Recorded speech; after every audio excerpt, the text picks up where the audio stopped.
में वहाँ की आर्मी का प्रभुत्व हो गया है। राष्ट्रपति ने इस्तीफा दे दिया है, प्रधानमंत्री ने इस्तीफा दे दिया है और वहाँ की अब बागडोर जो संभाली है वो नेपाल की आर्मी ने संभाल ली है। नेपाल की आर्मी एक ताकतवर आर्मी है। छोटे से देश के लिए जिस तरीके से एक ताकत है उनके पास, वो काबिल तारीफ है। हिंदू बाहुल्य राष्ट्र नेपाल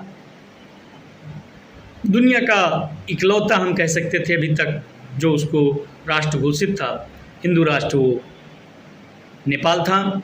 मगर वहाँ पे भी पॉलिटिशियंस आपस में विघटनकारी नीतियों के कारण नेपाल को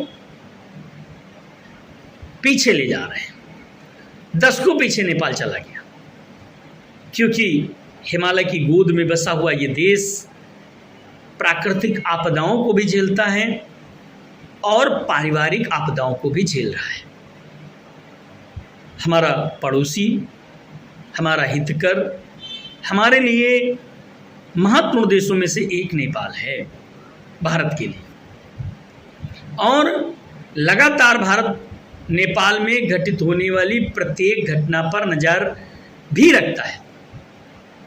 रखना भी चाहिए, क्योंकि एक पड़ोसी होने के नाते हमें वहाँ की घटनाओं पर नज़र रखने का अधिकार है, रखना चाहिए और सहयोग करना चाहिए। जब किसी भी पड़ोसी का बुरा वक्त हो, बुरा समय हो, तो पड़ोसियों को मदद करनी चाहिए, सहयोग करना चाहिए।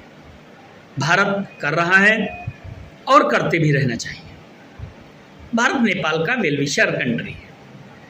कभी भी भारत ने, इतिहास उठा करके देख लिया जाए, भारत ने कभी भी नेपाल का अहित नहीं किया है।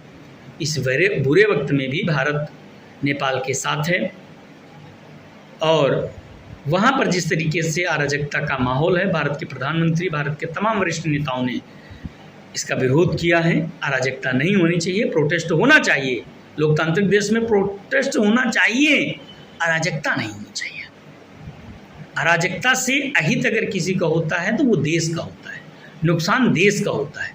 पीछे अगर कुछ जाता है तो वो देश जाता है। लोग कुछ आगे जा सकते हैं, मगर देश दशकों पीछे चला जाएगा। नेपाल दशकों पीछे चला गया। इसलिए अपने देश के लिए लोगों को ईमानदार, वफादार रहना चाहिए, क्योंकि हमारा सब कुछ ध्येय, उद्देश्य और मूलभूत व्यवस्थाएं अगर कहीं किसी से संचालित होती हैं तो हमारे देश से होती हैं। हमारा भी आग्रह नेपाल वासियों से है कि इस बुरे समय से नेपाल को निकालो और वहाँ पर अच्छी सरकार और एक अच्छी सत्ता दो।